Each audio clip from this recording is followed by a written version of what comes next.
Assalamualaikum warahmatullahi wabarakatuh. Di sini saya akan memaparkan manajemen ASN dan konsep Smart ASN. Di sini memperkenalkan diri, nama Oki Hermawanto, NIP 2001 0303 2024 12102. Ini kerja saya di kantor UPI kelas 3 Labuan Bajo. Manajemen ASN adalah pengolahan ASN untuk menghasilkan pegawai ASN yang berprofesional, memiliki nilai dasar, etika profesi, bebas dari intervensi politik, bersih dari praktik korupsi, kolusi, dan nepotisme. Manajemen ASN lebih menekankan pada pengaturan profesi pegawai sehingga diharapkan agar selalu tersedia sumber daya aparatur sipil negara yang unggul selaras dengan perkembangan zaman. Di sini ada pegawai negeri sipil atau PNS dan pegawai pemerintahan dengan perjanjian kerja P3K. Pegawai negeri sipil merupakan warga negara Indonesia yang memenuhi syarat tertentu, diangkat sebagai pegawai ASN secara tepat oleh pejabat pembina pegawaian untuk menduduki jabatan pemerintah dan memiliki nomor induk pegawai secara nasional. Dan untuk yang P3K, warga negara Indonesia yang memenuhi syarat tertentu yang dianggap berdasarkan perjanjian kerja untuk menjaga waktu tertentu dalam rangka melaksanakan tugas pemerintahan sesuai dengan kebutuhan instansi pemerintah dan ketentuan perundangan. Ini di sini ada tugas dan fungsi ASN. ASN memiliki 3 tugas utama sebagai pegawai. Yang pertama, melaksanakan kebijakan yang dibuat oleh pejabat pembina kepegawaian sesuai dengan ketentuan peraturan perundang-undangan. Yang kedua, memberikan pelayanan publik yang profesional dan berkualitas. Yang ketiga, mempererat persatuan dan kesatuan negara kesatuan Republik Indonesia. ASN juga memiliki 3 fungsi utama. Yang pertama, melaksanakan kebijakan publik. Yang kedua, pelayanan publik. Yang ketiga, perekat dan persatuan bangsa. Peran manajemen ASN dalam tata kelola pemerintahan yang efektif. Yang pertama, menjamin penempatan ASN sesuai dengan kompetensi.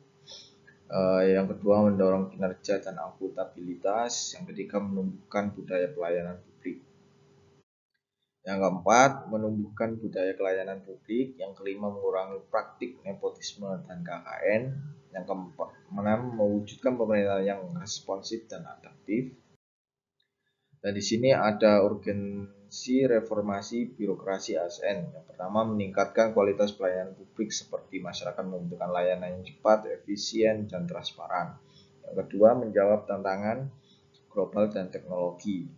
Contohnya, ASN harus beradaptasi terhadap perubahan dan penguasaan teknologi informasi. Yang ketiga, mewujudkan pemerintah yang bersih dan akuntabel. Contohnya, ASN harus bebas dari praktik KKN. Yang keempat, mendukung visi Indonesia Emas 2045. Nah, di sini ada hak dan kewajiban ASN, suatu hak yang patut atau layak diterima. Yang untuk PNS, yang satu gaji, tunjangan dan fasilitas, yang kedua cuti, yang ketiga jaminan pensiun atau jaminan hari tua, yang keempat perlindungan, yang kelima pengembangan kompetensi. Dan untuk yang P3K, yang pertama gaji dan tunjangan, kedua cuti, ketiga perlindungan, dan empat pengembangan kompetensi. Perlindungan ASN. ASN pemerintah wajib juga memberikan perlindungan seperti yang pertama jaminan kesehatan, yang kedua jaminan kecelakaan kerja, yang ketiga jaminan kematian, yang keempat bantuan hukum. Kewajiban ASN suatu beban atau tanggungan yang bersifat kontraktual. Yang pertama, taat dan setia kepada Pancasila, Undang-Undang Dasar 1945, NKRI, dan pemerintahan yang sah. Yang kedua, menjaga persatuan dan kesatuan bangsa. Yang ketiga, melaksanakan kebijakan yang dirumuskan pejabat pemerintah yang berwenang. Dan yang keempat, menaati ketentuan peraturan perundang-undangan. Dan yang kelima, melaksanakan tugas kedinasan dengan penuh pengabdian, kejujuran, kesadaran, dan bertanggung jawab. Yang keenam, menunjukkan integritas dan keteladanan dalam sikap, perilaku, ucapan, dan tindakan kepada setiap orang, baik di dalam maupun di luar kedinasan. Yang ketujuh, bersedia ditemukan di seluruh wilayah negara kesatuan Republik Indonesia. Dan yang kedelapan, menyimpan rahasia pejabat dan hanya dapat mengembangkan rahasia pejabat sesuai dengan ketentuan peraturan perundang-undangan. Sini ada kode etik dan kode perilaku ASN. Tujuan untuk menjaga kehormatan dan martabat ASN. Yang pertama, melaksanakan tugas dengan jujur, bertanggung jawab, dan berintegritas tinggi. Yang kedua, melaksanakan tugas dengan cermat dan disiplin. Yang ketiga, melayani dengan sikap hormat, sopan, dan tanpa tekanan. Yang keempat, melaksanakan tugas sesuai dengan ketentuan perundang-undangan. Yang kelima, melaksanakan tugas sesuai dengan perintah atasan atau jabatan yang berwenang sejauh tidak bertentangan dengan ketentuan peraturan perundang-undangan dan etika pemerintahan. Yang keenam, menjaga kerahasiaan yang menyangkut kebijakan negara. Yang ketujuh, menggunakan kelayakan yang barang milik negara secara bertanggung jawab, efisien, dan efektif. Yang kedelapan, menjaga agar tidak terjadi konflik kepentingan dalam melaksanakan tugasnya. Yang kesembilan, memberikan informasi secara benar dan tidak menyesatkan kepada pihak lain yang memerlukan informasi terkait kepentingan kedinasan. Yang kesepuluh, tidak menyalahgunakan informasi internal negara, tugas, status, kekuasaan, dan jabatannya untuk mendapatkan atau mencari keuntungan atau manfaat bagi diri sendiri atau untuk orang lain. Dan yang 11, memegang teguh nilai dasar ASN dan selalu menjaga reputasi dan integritas ASN. Yang ke-12, melaksanakan ketentuan peraturan perundang-undangan mengenai disiplin pegawai ASN. Di sini ada sistem merit. Sistem merit adalah kebijakan dan manajemen ASN yang berdasarkan pada kualifikasi, kompetensi, dan kinerja secara adil dan wajar dengan tanpa membedakan latar belakang, politik, ras, warna kulit, agama, asal-usul, jenis kelamin, status pernikahan, umur, ataupun kondisi kecacatan. Smart ASN. Smart ASN singkatan dari aparatur sipil negara yang smart, yang memerlukan konsep pengembangan sumber daya manusia ASN agar memiliki kompetensi dan karakter unggul dalam mendukung transformasi birokrasi yang efektif, dan melayani masyarakat secara optimal. Fokus utama visi transformasi digital ada yang pertama digitalisasi birokrasi, yang kedua pelayanan publik berbasis digital, yang ketiga transformasi ekonomi digital, yang keempat penguatan keamanan dan etika digital, dan yang kelima pembangunan talenta digital ASN.